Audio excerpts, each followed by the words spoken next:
Hello and welcome. This is going to be an all signs next 6 days reading. I'm actually including in yesterday because I pulled these cards yesterday and I tried to record several times and it wouldn't happen. But this is kind of in a fun way making this a quickie read because I've already been through the cards several times and have a strong intuition about what they mean and what themes we're looking at. Also, I realized that yesterday was a judgment card portal, which was interesting. So it was 12/8/2020. 12 and 8 is 20. So we had 20/20/20, which I also saw that synchronicity a few days prior, which was interesting. And I know some stuff has been slowly appearing that include judgment card type things. So I'm including that theme also in this week's reading. Now, I haven't done this for a while, but I'm gonna just do the Rider-Waite cards and the one of the, I wanted to call it the Spirit Oracle. I don't know that I have a deck like that, but it's called the Divine Circus, whatever the Spirit Oracle is. If that sounds right to you, look that up. And what I do is that we look at the bottom card. We have Death card on there, and that's in the shadow card position, which is a couple of things. It's kind of what our lessons are right now, what shadow work we're doing, and also why you may be here seeking this reading. And it has to do with like that ending and new beginning energy. And I love seeing a card like this in the shadow card position because the Death card, which is associated with Scorpio, is a lot to do with shadow work. It's interesting. It might be one of those weeks where it's a little noisy. That's okay though, because that generally means communication is coming in and some Chariot energy. Now we have the hot topic of the week, which is the Hanged Man in reverse. This could be somebody in your life who is communicating that they have felt stuck, or it could be you feeling a little stuck.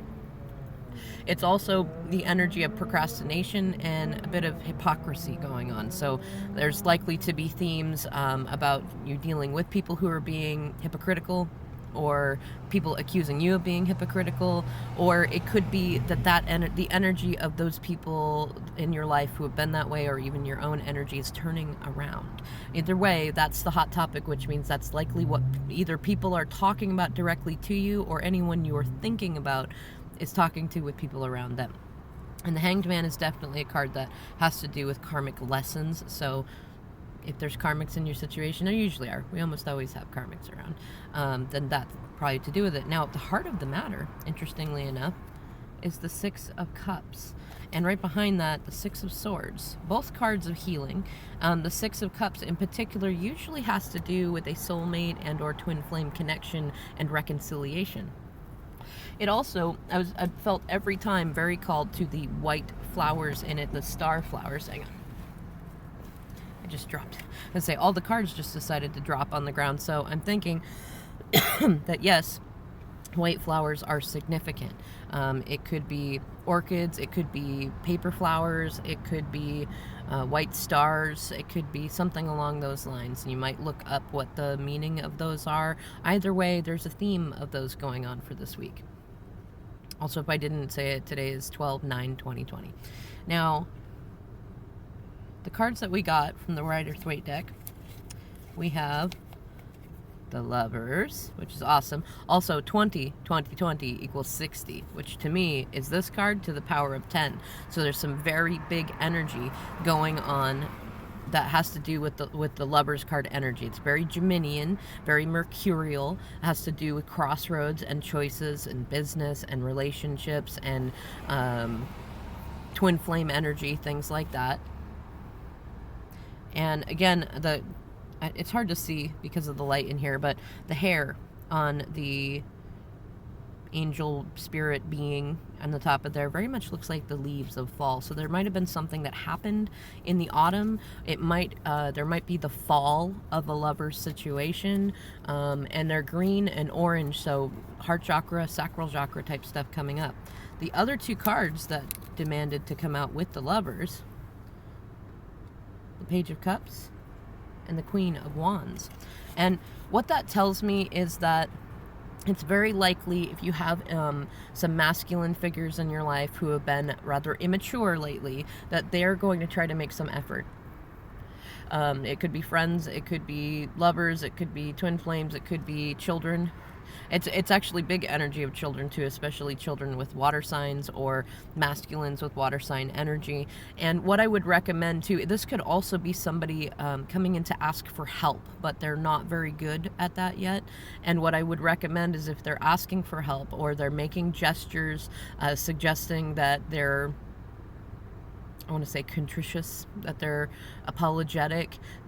This time of year and the energy that we have going on, the stars are aligned in such an interesting way that it's good to have faith in spirit, that if this is coming towards you, this is a good time to go for it. I mean, worst case, they weren't ready yet and you go back to having those healthy Queen of Wands boundaries again, right? So if you can, go for that. And if this is you thinking about reaching out to somebody else or apologizing to them, don't worry if it's not perfect. They're very likely to accept it and to work with you. But also remember that if you've made some big ouches, you need more than an apology. And it's okay to start with little steps. Just keep going. It's also telling me that it's a good time, if you're a feminine energy, it's definitely a good time to make sure that you have good boundaries, but be playful, be charismatic. Good boundaries doesn't mean being a dick. And you don't need to be triggered in order to have boundaries. You can have boundaries in all sorts of fun ways, so play with that and think about that. Queen of Wands is also energy of glowing up, and if you have a YouTube channel or some sort of publication, some sort of artistic thing you do, music, something like that, it's a good time to work on that. If you don't and you wanted to, it's a good time to start that. And I'm going to say also, if you are a masculine figure and you've been thinking about approaching somebody who is a good communicator and or maybe is on YouTube or does things like that, that if you're worried about how to speak to someone who is such a good communicator or who has good boundaries or who seems super, super popular, trust that if you're feeling called to them, they are likely feeling called to you, and it will probably go better than you think. Have faith in yourself. Have faith in them. Now, I love the card that we got from the Divine Circus. It's called The Date with Destiny.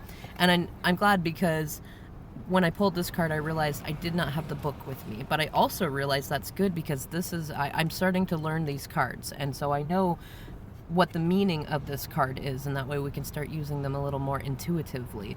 This is card number 43, which equals 7, and I've been saying 43 and 34 a fair amount. Now that's Chariot energy, which is funny because in doing this reading we had that speeding car, right? The Chariot energy in there.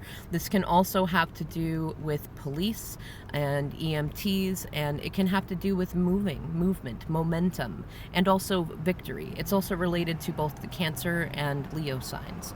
Now, this card, I love this card because the picture, and most of these cards in this deck, the pictures throw you off from what it means exactly, but this is about divine feminine energy in that kind of universal state that comes in and says, ready or not, here I come, with her commando boots stomping around saying, you know what?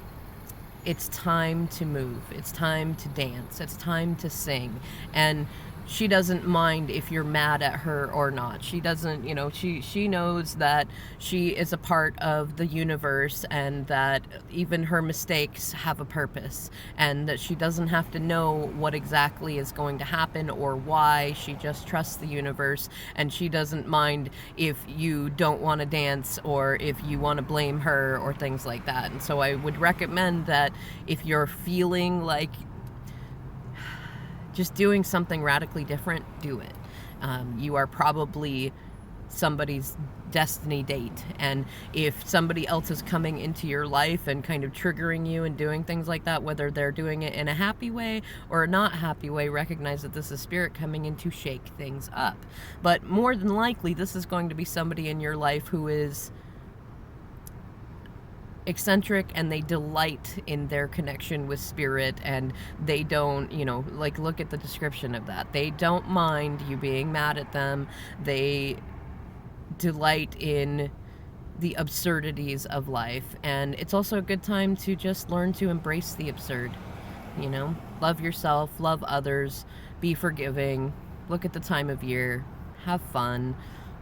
Don't worry about the rest of it. Just let Spirit take the wheel. All right. I'm going to leave that here for right now. And I just saw 10:10 on the timer there too, so that's cool. Which is part of the, now that I think about, part of the great unraveling. I'm going to do another reading fairly soon for the upcoming full moon solar eclipse. I believe it's on the 15th. And then we have an aspect between Saturn and Uranus and Jupiter coming up on solstice, Yule, on December 21st that we have not seen in 900 years. And there's a few other aspects that haven't been seen in 300 years. It's some big, yummy, delicious, spicy energy coming up. So stay tuned for that reading, and make sure you check out other readers who are already covering the topic, and I will check you out in the next video.